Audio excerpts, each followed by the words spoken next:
پاکستان کا پروگرام بڑھے گا کیوں نہیں؟ جس کی جو فیلڈ نہیں ہے وہ اس کام میں لگا ہوا. کسی کو بھی کڑائی کرتا پہنا کے ٹوپی پہنا کے بٹھا دو لے جا کے, نام تک نہیں دیکھو کہ اس کا جو شناختی کارڈ پہ نام ہے وہ یہی وہ نام ہے یا کچھ اور نام چینج تو نہیں کیا ہوا اس نے. اور پھر لوگ تبصرے کر رہے ہوتے ہیں, ماشاءاللہ ماشاءاللہ کہہ رہے ہوتے ہیں. بھائی پہلے صلاحیت ہو.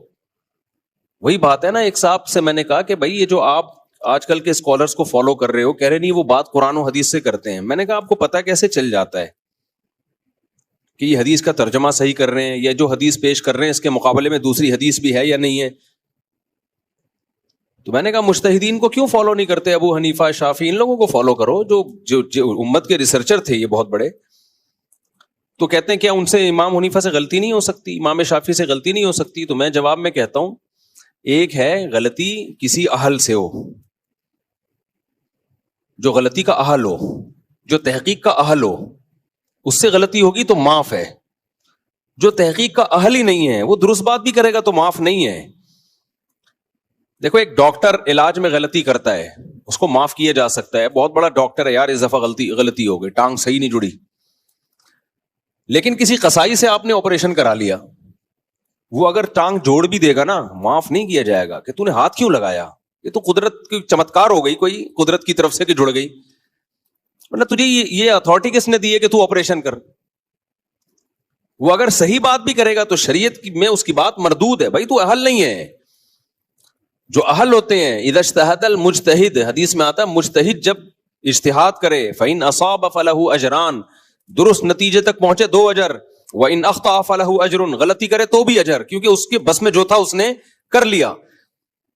لیکن جو آدمی اہل ہی نہیں ہے, آپ یونیورسٹی میں پڑھا آپ نے کیا ہے اور آپ لوگوں کو مسائل بتا رہے ہو, بھائی آپ تو اگر صحیح بات بھی کہو گے تو آپ کو اجر نہیں ملے گا, آپ اس فیلڈ کے ہو نہیں, آپ اہل نہیں ہو. اور جو اس سے مسئلہ پوچھے گا وہ بھی گمراہ ہوگا. یہ بخاری کی حدیث ہے, میں اپنی طرف سے نہیں کہہ رہا. حدیث میں آتا ہے قرب قیامت میں علماء ختم ہوں گے, لوگ جاہلوں کو سردار بنائیں گے, اپنا فتویٰ دیں گے جاہل لوگ. یہاں جاہل سے کیا مراد ہے کہ وہ ڈاکٹر نہیں ہوں گے, یا وہ انجینئر نہیں ہوں گے, یا وہ سائنٹسٹ نہیں ہوں گے, نہ دین کے علم میں کیا ہوں گے؟ جاہل. فرمایا غلو و اضلو, وہ فتویٰ دیں گے, لوگ اس فتوے کو فالو کریں گے, ان کی چرب زبانی کو دیکھ کر, ان کے ریفرنسز کو دیکھ کر, خود بھی گمراہ ہوں گے, پبلک کو بھی گمراہ کریں گے. آپ کو یہ ریفرنسز کو دیکھ کر حدیث میں تو نہیں ہے, یہ الفاظ تو میں اپنی طرف سے ایڈ کر رہا ہوں. بھائی جب وہ فتویٰ دیں گے تو اپنا منجن بیچنے کے لیے کچھ تو سہارا لینا پڑے گا نا ان کو, کچھ تو سہارا لینا پڑے گا, کچھ تو بھرم میں لانے کے لیے کچھ تو کرنا پڑے گا ان کو. لوگ ان کے ان باتوں سے متاثر ہوں گے. آپ نے فرمایا حدیث سے صاف پتہ چلتا ہے فتویٰ دینے کا اہل مفتی ہے, عالم ہے, مجتہدین ہیں, جن کو امت نے فالو کیا ہے, اس کے بغیر نہیں ہو سکتا. تو یہ پاکستان میں ہی ہے, اب سعودی عرب میں نہیں ہے, ملیشیا میں نہیں ہے, کہیں بھی نہیں ہے دنیا میں اتنی آزادی. سعودی عرب میں آپ دیکھیں تو دکھاؤ فتویٰ, آپ کو فوراً حکومت اٹھائے گی, آپ کہو میں نے قرآن حدیث کے مطابق بالکل صحیح فتویٰ دیا, وہ شرطیں رکھ کے چمٹ لگائیں گے تمہیں کہیں گے بھائی تو نے پڑھا کیا ہے؟ تو آپ بتاؤ گے کہ میں نے جی میڈیکل سائنس پڑھی ہے, تو کہے گا ادھر جا کے فتویٰ دے. تو میڈیکل سائنس کی باتیں کرو آپ کو فتویٰ دینے کی اجازت نہیں ہے. صرف یہ پاکستان میں چل رہا ہے سسٹم, الیکشن میں صرف سسٹم نہیں ہے, ہر جگہ کیا چل رہا ہے؟ سسٹم. خالی الیکشن میں ہوتا تو چلو کوئی بات تھی یار, برداشت کر لیتے. برداشت تو اب بھی کر ہی رہے ہیں, کرنا ہی پڑے گا, اور ہمارے پاس کوئی برداشت کے علاوہ کوئی آپشن ہے نہیں. اور کراچی میں تو ہم بچپن سے دیکھتے آ رہے ہیں, گاڑیوں کے پیچھے لکھا ہوتا ہے تپڑ ہے تو پاس کر ورنہ برداشت کر. تو اس سے اتنا اللہ کا شکر ہے یہ دماغ میں یہ چیز بیٹھ گئی ہے کہ یار یا تو پاس کرو یا کیا کرو, برداشت کرو. تو یہ کراچی کا احسان ہے ہمارے اوپر, ہمیں یہ بات بچپن سے سکھائی. رکشوں ٹیکسیوں کے پیچھے لکھ کے, رکشے نے لکھا ہوتا ہے تپڑ ہے تو پاس, اور ٹرک کو بتا رہا ہوتا ہے. کانفیڈنس دیکھو یار آپ. اور ٹرک والا اس کو اوورٹیک نہیں کر سکتا, رکشے کو ایسے ایسے گھما رہا ہوگا, وہ رکشہ بھی ایسے ایسے.